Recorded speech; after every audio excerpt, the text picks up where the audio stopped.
When you talk about faith, you have to really define what that means biblically, because there's a lot of people, if you ask them, are you a person of faith? They will say, oh yes, I'm a person of faith. I'm not an atheist. I believe in a God somewhere out there. I don't really buy into the Bible stuff, but I believe there is a God. I do believe that. I don't think that it matters how you get to him. A lot of times people will say they have abstract faith. A faith that it really, it has no definition, it has no manifestation. It's just, he's out there, they call him the man upstairs. Let's not limit him to Jesus, and let's not limit him to, there are many gods potentially, and however you worship, you get to the real God through any religion or vehicle that you try to take. And, they believe in a faith. They believe in something out there somewhere.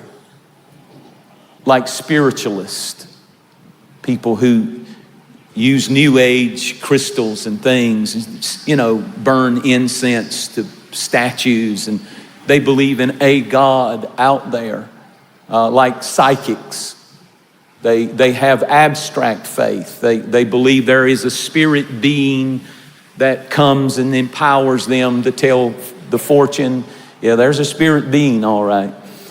And tarot cards and fortune tellers and all of that. That's a faith. They believe not in the God of the Bible, nor are they being led or given their directions by the God of the Bible, but they believe there is some spirit out there. And so that's an abstract faith. And then there's one that's a little bit closer to where it needs to be. And that's like a structured faith. By that I mean a ceremonial faith. They believe because they were raised in church. So they believe in the church. They believe in the ceremonies of the church. They're not anti-Christ. They're not anti-virgin birth. They come at Christmas. They come at Easter. They come every once in a while. It's a ceremonial. It's more about the ceremony. They want a Christian wedding. When I get married, I want a Christian wedding, they'd say. And when I get children, I want a Christian dedication. I want to dedicate the babies to Jesus. And that, they mean that. They mean that.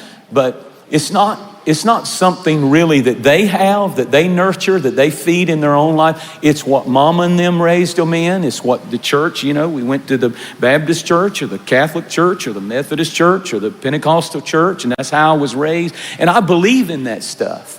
Ceremonial faith. It's like water baptism. You can get in the baptism tank and you can be a dry sinner and go down a dry center and come up a wet center. The water is just water. It's not going to change anything unless there is real faith in you, not the church's faith, not ceremony faith, not abstract faith.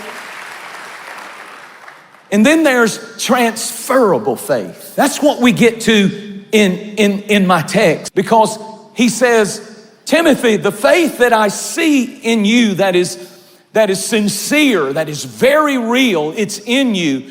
He said, I saw it first in your grandmother Lois and in your mother Eunice, and I'm persuaded it's in you. Somewhere your grandmother got it and she transferred it because it was personal, because the only kind of faith that is transferable is personal.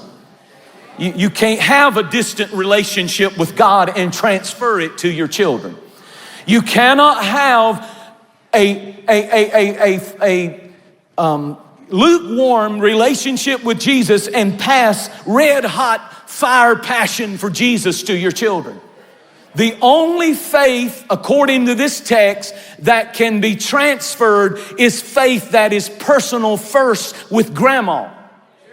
And when grandma gets it, then Daughter can't go off grandma. Daughter has to get her own personal faith. And then she passes what she is. She has a praise life. She doesn't go to church and sit around. She has a praise life and it gets transferred and the children have a praise life. She has a prayer life. The children have a prayer life. She has a consecration and standards and lives this thing and reads her Bible and loves God and loves people, and it's transferred. Only can you transfer not what you profess, not what you believe the church is right and what they believe. You can't pass any of that on to your children or your children's children. That's why we're fasting, because we're saying I need a personal faith that is transferable, not just to me, but to people all around me. This really weighed on me as a pastor and a preacher. I can only transfer to you what I am. Thank you so much for watching. Make sure that you subscribe to our channel so that you can get notifications on new posts and live streams. Be sure to share this video with a friend. You never know how you can send the Word of God right when somebody needs to hear it. And you can use your social influence for good, for the glory of God. Thanks again. Share it with a friend. And I really appreciate you watching. We'll see you next time.